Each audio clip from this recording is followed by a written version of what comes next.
안녕하세요. 매일 새로운 사연을 전하는 읽어주는 사연 라디오입니다. 구독과 좋아요, 많은 공유 부탁드립니다. 오늘의 사연 시작하겠습니다.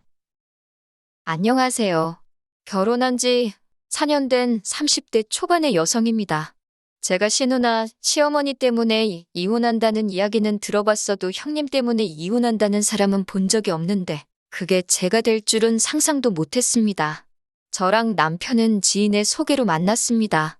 제 경우는 결혼까지는 생각하지 않은 상태에서 좋은 사람이라 하니까 한번 만나볼까 하는 생각으로 남편을 소개받았습니다. 그런데 막상 만나보니 말도 너무 잘 통하고 취향도 잘 맞고 운명의 상대가 있다면 이 사람이 아닐까 싶었어요. 남편이 말하기를 자기 역시 가볍게 여자친구나 사귀어볼까 하고 만났는데 어느새 저를 결혼할 여자로 생각하게 되었다고 하더군요. 저희는 누가 먼저랄 것 없이 서로에게 빠져들었고 1년 정도의 연애 후에는 자연스럽게 결혼을 이야기하게 되었습니다. 주변의 몇몇 사람들은 뭐하러 벌써 시집을 가냐고 하기도 했고 결혼하더라도 한동안은 애를 낳지 말고 신혼을 즐기라고 하기도 했어요. 하지만 저는 남편과 꼭 닮은 아들 하나와 저를 꼭 닮은 딸 하나를 얼른 낳고 싶더라고요. 저나 남편 둘 다 아이들을 좋아했고 또 둘 정도는 낳아 키울 경제적 능력도 충분했기 때문에 굳이 미룰 이유가 없었습니다. 그래서 결혼 이후로 매번 날짜 계산해가며 노력했어요. 그저 하루빨리 아기 천사들이 찾아와 주기만을 바라고 또 바랬습니다. 하지만 임신은 감감무소식이었어요. 애타는 제 마음을 아시는 친정부모님은 마음을 편히 가지라고 하셨지만 저는 둘 다 나이도 젊은데 도대체 왜 임신이 안 되는 건지 이해가 안 되더라고요. 시댁에서는 혹시 제가 어디가 안 좋은 건 아닌지 염려를 하시는 눈치였고 제 입장에서는 혹시 남편한테 문제가 있나 싶기도 하고 결국 여러 가지 가능성을 열어두고 남편과 함께 병원에 가서 검사도 받았는데 남편도 정상 저도 정상이었습니다. 결국엔 너무 답답한 마음에 주변에 만류에도 불구하고 시험관 시술 2회와 인공수정 2회를 시도해도 봤지만 모두 실패했네요. 이제는 후유증도 걱정이 되고 여러 가지 염두해야 할 일들이 많아서 다시 시도할 엄두가 안 나는 게 사실입니다. 이런 저희의 사정을 아는 가족들과 지인들은 임신의 임자도 제 앞에서 꺼내지 않을 만큼 저를 배려해주고 생각해 주었습니다. 하지만 누구보다도 뻔히 잘 알면서도 절대로 배려해주지 않는 한 사람이 있었으니 그건 바로 형님이었습니다. 남편보다 3살 많은 아주버님은 저희보다 1년 일찍 결혼을 했어요. 그리고 아주버님과 결혼한 형님은 저보다 1살 많고요. 근데 형님 성격이 아주 이상합니다. 분위기 파악 못하고 말을 이상하게 해서 남의 기분을 나쁘게 만드는 못된 재주가 있거든요. 두 번째 인공수정을 실패하고 얼마 지나지 않아 명절로 시댁에 간 일이 있습니다. 제가 명절 준비는 어떻게 할지 상의하려고 형님께 전화를 드렸더니 당신은 딸애 보느라 너무 바쁘다면서 저에게 음식을 해오라고 하더라고요. 그러면서 동서는 정말 복이 많은가 봐. 나는 애가 있어서 너무 피곤하고 힘든데 동서는 자유롭잖아. 이런 말을 하더라고요. 저는 솔직히 처음에 일부러 그런 소리를 하는 거라고는 상상도 못하고 그냥 저도 빨리 형님처럼 예쁜 딸 낳아서 바쁘게 살고 싶다고 했지요. 하지만 이런 식의 대화가 2~3번 반복되면서 형님이 절 괴롭히려고 일부러 그런다는 걸 알게 되었어요. 그리고 한 번은 시어머니의 생신이라 온 가족이 모였는데 조카가 계속 형님한테 달라붙어서 떨어지질 않더라고요. 원래 딸이 엄마를 제일 좋아하잖아요. 그 모습을 보는데 괜히 코끝이 찡할 만큼 부럽더라고요. 그런데 그런 저를 형님이 보더니 자기는 힘들어서 죽겠다며 자기 딸 좀 저더러 데려다 키우라고 그러더라고요. 그러면서 자기 딸을 보고 저한테 엄마라고 불러봐. 이제 숙모가 아니고 엄마야. 그러는데 너무 얄밉더라고요. 무엇보다 짜증나는 건 이런 식의 말들을 일가족 다 있는 데서 농담하듯이 하니까 제가 왜 그렇게 말씀을 하시냐고 따져 묻기가 쉽지 않더라고요. 몇 번인가 정색을 하고 저한테 그런 농담은 안 하셨으면 좋겠다고 하긴 했는데 오히려 시부모님과 아주버님이 절 너무 예민한 사람으로 몰아가는 눈치였어요. 그래도 형님이 이 정도만 했다면 그냥 제가 속으로 욕이나 하고 말지 시댁하고 연을 끊을 생각까지는 안 했을 거예요. 불과 몇 달 전에 있던 일입니다. 시부모님이 모처럼 저희 부부하고만 식사를 하자고 연락을 주셨어요. 저는 저희 부부가 안쓰러워서 격려차 먹자고 하시는 건가 솔직히 그런 생각을 하고 나갔습니다.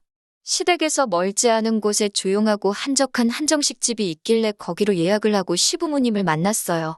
그런데 평소와 달리 시부모님의 표정이 어두우시더라고요. 안색도 안 좋으시고 해서 혹시 어디 아프시냐 물으니 그건 아니고 저희한테 긴히 물어볼 게 있다 하시면서 솔직하게 대답해줘야 한다고 하셨습니다. 제가 시부모님한테 애교 많고 살가운 며느리는 아니지만 단 한 번도 거짓말을 하거나 시부모님을 기만한 적은 없었기에 시부모님이 더 낯설게만 느껴졌어요.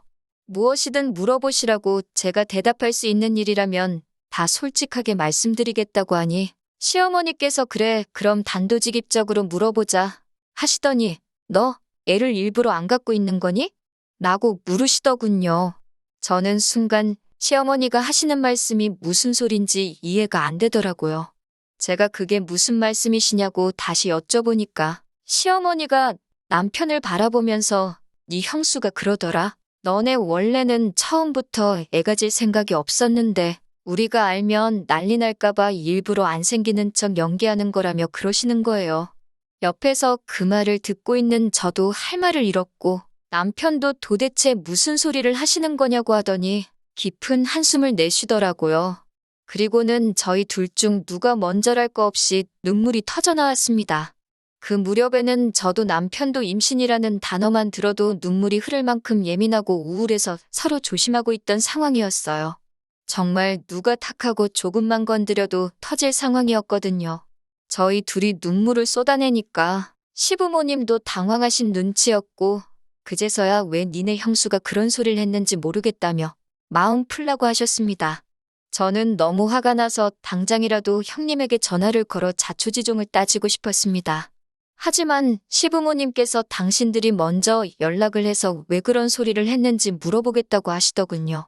저는 정말 분을 참을 수 없었지만 시부모님이 하신 말씀도 있고 솔직히 형제간의 싸움으로 번지진 않을까 걱정이 되어서 꾹꾹 눌러 참았습니다. 그런 제 모습을 보고 남편도 너무 속이 상했는지 자기가 자리를 한번 만들 테니까 형수한테 따질 게 있으면 따지고 풀 게 있다면 풀자고 그러더군요. 저도 전화나 문자로 시시비비를 가리는 것보다는 대면하는 편이 낫겠다 싶어서 그러자 했고요. 그렇게 남편이 시부모님과 아주버님께 연락을 드려 자리를 만들게 되었습니다. 그게 한 3달 전 일입니다. 저희 부부는 아무것도 거릴 게 없었기에 일부러 탁 트인 식당으로 장소를 골랐습니다. 솔직히 형님한테 개망신을 주고 싶은 심정이었으니까 보는 사람이 많았으면 좋겠더라고요. 그렇게 저녁 6시쯤 해서 모였는데 형님이 저를 보더니 아무 일도 없었다는 듯이 방긋 웃으며 동서 안녕 그러는 거예요. 순간 아니 어떻게 사람이 저러지? 어머님이 아무 말씀도 안 하셨나? 싶었어요. 더 어이가 없었던 건 일단 식사부터 하고 하나하나씩 다져봐야지 했는데 형님이 되도 않는 연기를 하더라고요. 식사 내내 시어머니 옆에 앉아서 너무 맛있다며 저한테도 동서도 많이 먹어 그러던 사람이 식사가 다 끝나고 나니 갑자기 속이 안 좋다며 막 자기가 자기 손을 주무르고 그러더니 이내 토할 것 같다며 화장실로 뛰어가더라고요. 시어머니는 걱정이 되는지 저더러 따라가 보라고 그러시고 어쩔 수 없이 뒤쫓아갔습니다. 그런데 아니 형님이 멀쩡한 얼굴로 거울을 보면서 옷매무새를 만지고 있더라고요. 그래서 제가 뭐 하자는 거냐고 장난하는 거냐고 하니까 형님은 오히려 동서야말로 지금 뭐 하자는 거야? 왜 이런 자리를 만들어? 라며 저에게 따지고 들더라고요. 제가 왜 제가 하지도 않은 말을 지어내서 시부모님께 했냐고 하니까 어차피 니네 못 낳잖아. 그런데 내가 그런 말한 게 그렇게 기분 나빠? 막말로 못 낳는 건지 안 낳는 건지 누가 알겠어? 이러는 거예요. 제가 어이가 없어서 형님은 왜 그렇게 사람 가슴에 비수 꽂는 말을 하냐니까? 그런 것까지 내가 동서한테 말할 필요는 없지 이러더군요. 그러면서 형님이 화장실을 먼저 나가는데 하늘이 돕는다는 게 이런 걸까요? 화장실 앞에 저희 남편이 서 있더라고요. 평소 저희 남편은 정말 순하고 착한 사람인데 정말 다른 사람처럼 보였어요. 형님이 남자였으면 주먹으로 한 대 칠 뻔한 걸 꼭 참고 있는 듯 주먹이 부들부들 떨리고 있더라고요. 저는 큰일 날까 싶어서 남편한테 그냥 가자고 상대하지 말자고 했는데 남편이 형님한테 야, 이 미친 여자야? 라며 욕을 했어요. 그러니까 형님도 좀 쫄은 것 같고 식당도 크지 않은 데다 소리까지 커서 금방 사람들이 몰려들고 수군거리더라고요. 저는 잘못한 것도 없는데 창피하고 억울해서 눈물이 나오고 형님은 또 자긴 아무것도 모른다는 표정으로 부부싸움은 집에 가서 하라고 그러더라고요. 그런데 정말이지 신이 존재하는 건지 그날 그 식당에 있던 누군가가 저희 가족 일을 인터넷에 올렸더라고요. 올린 사람이야 저를 도와주려는 건 아니었겠지만 결과적으로 저에게 큰 도움이 되었습니다. 그 글이 인기를 얻어서 형님과 제 귀까지 들려왔으니까요. 저는 비록 제가 한 건 없었지만 그래도 속이 다 후련하고 사람들한테도 고맙고 그랬습니다. 그리고 며칠 후 시부모님께 호출을 받았어요. 갔더니 아주버님하고 형님도 와 있더라고요. 시어머니는 저희 넷을 마주 앉혀놓고는 형님한테 먼저 왜 저희가 하지도 않은 말을 했다고 지어냈냐고 묻더라고요. 그러자 형님은 오리발을 내밀며 제가 분명히 자기한테만 털어놓는 거라며 그렇게 말했다는 거예요. 그래도 제 입장을 생각해서 자기가 시어머니한테만 말한 거고 엄청 돌려서 좋게 말했다고요. 그러자 시어머니는 저에게 혹시나 제가 친구에게 부탁을 해서 그런 글을 인터넷에 올린 거냐고 얼른 내리라고 뭐 좋은 일이라고 집안 망신이지 않겠냐고 뭐라 하시더라고요. 그제서야 그래도 시어머니가 맏며느리라고 형님 편을 드시는구나 싶더라고요. 저는 그래도 시어머니가 중간에서 중립을 지켜주실 줄 알았는데 그건 착각이었던 거예요. 시부모님은 어쨌든 지금 둘 다 증거가 없으니까 이번 일은 이쯤에 묻어두고 없던 일로 하래요. 그러면서 저에게 그 글은 지우든지 진짜 제 친구가 아니면 본인인 제가 가서 그런 거 아니라고 해명글이라도 적으라는 거예요. 그래서 제가 됐다고 저는 지금 잘못한 거 하나도 없고 떳떳해서 그냥 넘어갈 이유가 없다고 했습니다. 저나 남편이나 시부모님께 그렇게 강경한 태도로 나간 건 그날이 처음이었어요. 그러자 아주버님이 나서서 저희 남편한테 마누라 교육 잘 시켰다. 아주 어머니랑 맘먹어라 라고 소리를 치더라고요. 그러니까 저희 남편도 지지 않고 사이코패스인 이 마누라나 잘 가르치라고 받아쳤어요. 그러자 아주버님이 주먹을 들었고 남편도 지지 않고 막아내고 아주 개판이었습니다. 결국엔 시아버지가 골프채로 테이블을 내리치고 나서야 분위기가 진정되었습니다. 결국 아무것도 해결된 것 없이 집에 돌아오는데 남편이 저에게 이제 시댁하고 연을 끊자 그러더군요. 저는 남편에게 차마 그럴 필요 없다는 말을 해주지 못했습니다. 남편은 저에게 미안하다면서 진작에 아기 같은 건 포기하고 우리 둘이 행복하게 사는데 집중했으면 좋았을걸. 괜히 저 뭔가 마음 상하게 한 것 같아서 미안하다고 하더라고요. 남편이 그렇게 말해주는 것만으로도 얼마나 큰 위로가 되던지 그날은 행복해서 눈물이 나더라고요. 며칠 뒤 시어머니가 연락을 해오셨어요. 그러더니 어찌됐건 제가 나이도 제일 어리고 서열도 제일 낮으니 형님한테 죄송하다고 전화하고 시아버지께도 찾아뵙고 죄송하다고 말씀드리라고 하더군요. 그래서 저는 그렇게는 못한다고 딱 잘라 말씀드리고 더 하실 말씀 있으시면 아드님하고 해보시라 하고 전화를 끊었습니다. 그런데 그날 저녁 퇴근한 남편한테 들으니 몇몇 맘카페를 중심으로 형님에 대한 신상 정보가 털렸다고 하더군요.